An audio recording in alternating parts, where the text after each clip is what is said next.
नमस्कार। मैं हूं सारिका पंकज।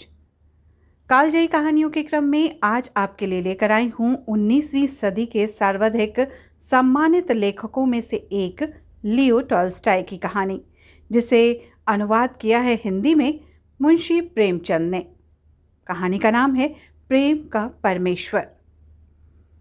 किसी गांव में मूरत नाम का एक बनिया रहता था। सड़क पर उसकी छोटी सी दुकान थी। वहां रहते हुए उसे बहुत समय हो चुका था, इसलिए वहां के सभी निवासी जो थे वो उसको भली भांति जानते थे। वो बड़ा सदाचारी, सत्यवक्ता, व्यवहारिक और सुशील था। जो बात कहता उसे ज़रूर पूरा करता। कभी धेले भर भी कम न तोलता और न घी तेल मिलाकर बेचता था। चीज़ अच्छी न होती तो ग्राहक से साफ साफ कह देता, धोखा नहीं देता था। चौथेपन में वो भगवत भजन का प्रेमी हो गया था। उसके और बालक तो पहले ही मर चुके थे। अंत में 3 साल का बालक छोड़कर उसकी स्त्री भी जाती रही इस दुनिया से। पहले तो मूरत ने सोचा इसे ननिहाल भेज दूं, पर फिर उसे बालक से प्रेम हो गया। वो स्वयं उसका पालन पोषण करने लगा। उसके जीवन का आधार भी अब बस वही बालक था। इसी के लिए वो रात दिन काम किया करता था। लेकिन शायद संतान का सुख उसके भाग्य में लिखा ही न था। पल पलाकर 20 वर्ष की अवस्था में ये बालक भी यमलोक को सिधार गया। अब मूरत के शोक की कोई सीमा न थी। उसका विश्वास हिल गया था। सदैव परमात्मा की निंदा कर वह कहा करता था कि परमेश्वर बड़ा निर्दयी और अन्यायी है। मारना बूढ़े को चाहिए था, मार डाला युवक को। यहाँ तक कि उसने ठाकुर के मंदिर में जाना भी छोड़ दिया था। एक दिन उसका पुराना मित्र, जो 8 वर्ष से तीर्थ यात्रा को गया हुआ था, उससे मिलने आया। मूरत बोला, मित्र देखो, सर्वनाश हो गया। अब मेरा जीना अकारत है। मैं नित्य परमात्मा से यही विनती करता हूँ कि वो मुझे जल्दी इस मृत्युलोक से उठा ले। मैं अब किस आस पे जीऊँगा। मित्र कहता है, मूरत ऐसा मत कहो। परमेश्वर की इच्छा को हम नहीं जान सकते। वो जो करता है ठीक करता है। पुत्र का मर जाना और तुम्हारा जीते जी रहना विधाता के वश है, और कोई इसमें क्या कर सकता है। तुम्हारे शोक का मूल कारण ये है कि तुम अपने सुख में सुख मानते हो, पराये सुख से सुखी नहीं होते। मूरत कहता है, तो मैं क्या करूं। मित्र, परमात्मा की निष्काम भक्ति करने से अंतःकरण शुद्ध होता है। जब सब काम परमेश्वर को अर्पण करके जीवन व्यतीत करोगे तो तुम्हें परमानंद प्राप्त होगा। मूरत ने कहा, चित्त स्थिर करने का कोई उपाय तो बतलाइए। फिर मित्र ने बताया, गीता, भक्तमाला आदि ग्रंथों का श्रवण पाठ मनन किया करो। ये ग्रंथ धर्म, अर्थ, काम, मोक्ष चारों फलों को देने वाले हैं। इनको पढ़ना आरंभ कर दो। चित्त को बड़ी शांति प्राप्त होगी। मूरत ने इन ग्रंथों को पढ़ना आरंभ कर दिया। थोड़े ही दिनों में इन पुस्तकों से उसे इतना प्रेम हो गया कि रात को 12-12 बजे तक गीता आदि पढ़ता और उसके उपदेशों पर विचार करता रहता था। पहले तो वो सोते समय छोटे पुत्र को स्मरण करके रोया करता था। अब सब भूल गया। सदा परमात्मा में लीन रहकर आनंदपूर्वक अपना जीवन बिताने लगा। पहले इधर उधर बैठकर हंसी ठहाका भी कर लिया करता था, पर अब वो समय व्यर्थ न खोता था। या तो दुकान का काम करता या रामायण पढ़ता था। तात्पर्य ये कि उसका जीवन सुधर गया। एक रात रामायण पढ़ते पढ़ते उसे ये चौपाइयाँ मिली। एक पिता के विपुल कुमारा, होई पृथक गुण शील अचारा। कोई पंडित, कोई तापस ज्ञाता, कोई धनवंत, शूर कोई दाता, कोई सर्वज्ञ धर्मरत, कोई सब पर पितहीं प्रीति सम होई। अखिल विश्वय मम उपजाया, सब पर मोही बराबर दाया। पुस्तक रखकर मूरत मन में विचारने लगा कि जब ईश्वर सब प्राणियों पर दया करते हैं तो क्या मुझे सभी पर दया न करनी चाहिए। तत्पश्चात सुदामा और शबरी के कथा को पढ़कर उसके मन में ये भाव उत्पन्न हुआ कि क्या मुझे भी भगवान के दर्शन हो सकते हैं। ये विचारते विचारते उसकी आंख लग गई। बाहर से किसी ने पुकारा, मूरत, देख, याद रख, मैं कल तुझे दर्शन दूंगा। ये सुनकर वो दुकान से बाहर निकल आया। वो कौन था? वो चकित होकर कहने लगा, ये स्वप्न है अथवा जागृति, कुछ पता न चला। वो दुकान के भीतर जाकर सो गया। दूसरे दिन प्रातःकाल उठकर पूजा पाठ कर दुकान में आकर भोजन बना मूरत अपने काम धंधे में लग गया, परंतु उसे रात वाली बात भुलाए न भूल रही थी। रात्रि को पाला पड़ने के कारण सड़क पर बर्फ के ढेर लग गए थे। मूरत अपनी धुन में बैठा हुआ था। इतने में बर्फ हटाने के लिए कोई कुली आया। मूरत ने समझा कृष्णचंद्र आते हैं। आंखें खोल कर देखा कि बूढ़ा लालू बर्फ हटाने आया है। हंसकर कहने लगा, आओ बूढ़ा लालू, और मैं समझूं कि कृष्ण भगवान। बाहरी बुद्धि। लालू बर्फ हटाने लगा। बूढ़ा आदमी था, शीत के कारण बर्फ न हटा सका। थक कर बैठ गया और शीत के मारे कांपने लगा। मूरत ने सोचा कि लालू को ठंड लग रही है, इसे आग तपा देता हूँ। मूरत उठा, लालू भैया यहाँ आओ, तुम्हें ठंड सता रही है, हाथ सेक लो। लालू दुकान पर आकर धन्यवाद कर कर हाथ सेकने लगा। मूरत ने फिर कहा, भाई कोई चिंता मत करो, बर्फ मैं हटा देता हूँ। तुम बूढ़े हो, ऐसा न हो कि ठंड खा जाओ।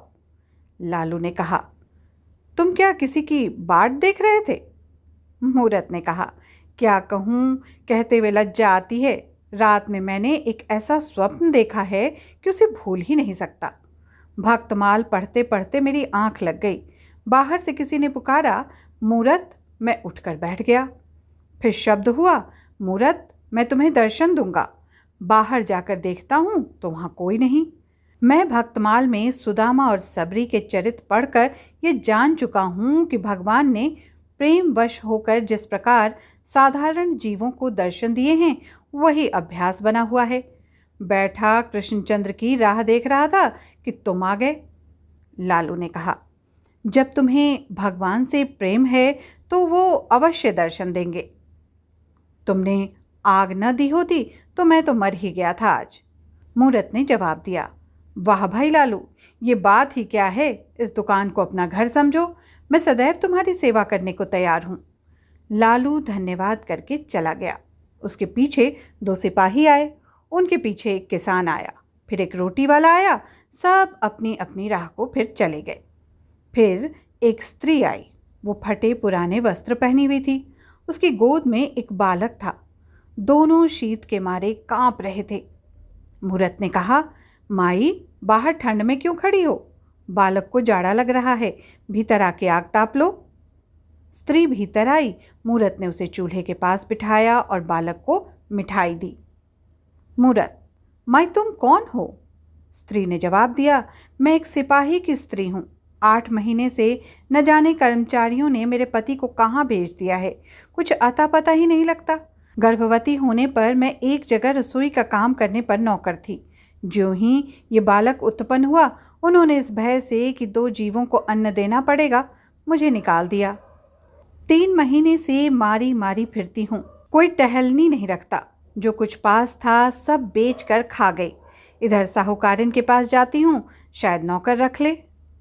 मूरत, तुम्हारे पास कोई ऊनी वस्त्र नहीं है क्या? स्त्री ने कहा, वस्त्र कहाँ से हो, छदाम भी तो पास नहीं। मूरत ने फिर जवाब दिया, ये लो, लोई रख लो, इसे ओढ़ लो। स्त्री ने उसे कहा, भगवान तुम्हारा भला करे, तुमने बड़ी दया की। बालक शीत के मारे मरा जाता था। मूरत ने कहा, मैंने दया कुछ नहीं की, श्री कृष्णचंद्र की इच्छा ही ऐसी है। फिर मूरत ने स्त्री को रात वाला स्वप्न सुनाया।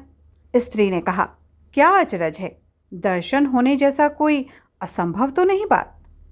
स्त्री के चले जाने पर सेब बेचने वाली आई। उसके सिर पर सेबों की टोकरी थी और पीठ पर अनाज की गठरी। टोकरी धरती पर रखकर खंभे का सहारा लेकर वो विश्राम करने लगी कि एक बालक टोकरी में से सेब उठाकर भागा। सेब वाली ने दौड़कर उसे पकड़ लिया और सिर के बाल खींचकर मारने लगी। बालक बोला, मैंने सेब नहीं उठाया। मूरत ने उठकर बालक को छुड़ा दिया। मूरत ने कहा, माई क्षमा कर दे, बालक है ये। सेब वाली ने कहा, ये बालक बड़ा उत्पाती है, मैं इसे दंड दिए बिना कभी न छोड़ूंगी। मूरत ने कहा, माई जाने दे, दया कर, मैं इसे समझा दूंगा, वो ऐसा काम फिर नहीं करेगा। बुढ़िया ने बालक को छोड़ दिया। वो भागना चाहता था कि मूरत ने उसे रोका और कहा, बुढ़िया से अपना अपराध क्षमा कराओ और प्रतिज्ञा करो कि चोरी नहीं करोगे फिर कभी। मैंने आप तुम्हें सेब उठाते देखा है, तुमने ये झूठ क्यों कहा? बालक ने रोकर बुढ़िया से अपना अपराध क्षमा कराया और प्रतिज्ञा की कि फिर झूठ नहीं बोलूंगा। इस पर मूरत ने उसे एक और सेब मोल लेकर दे दिया। बुढ़िया ने कहा, वाह वाह, क्या कहना है तुम्हारा, इस प्रकार तो तुम गांव के समस्त बालकों का सत्यानाश कर डालोगे। ये अच्छी शिक्षा है, इस तरह तो सब लड़के शेर हो जाएंगे। मूरत ने कहा, माई ये क्या कहती हो, बदला और दंड देना तो मनुष्यों का स्वभाव है, परमात्मा का नहीं। वो तो दयालु है। यदि इस बालक को एक सेब चुराने का कठिन दंड मिलना उचित है, तो हमको हमारे अनंत पापों का क्या दंड मिलना चाहिए माई? सुनो, मैं तुम्हें एक कहानी सुनाता हूँ। एक कर्मचारी पर राजा के 10,000 रुपये आते थे। उसके बहुत विनय करने पर राजा ने वो ऋण छोड़ दिया। उस कर्मचारी की भी अपने सेवकों से 100-100 रुपये उधार थे। वो उन्हें बड़ा कष्ट देने लगा।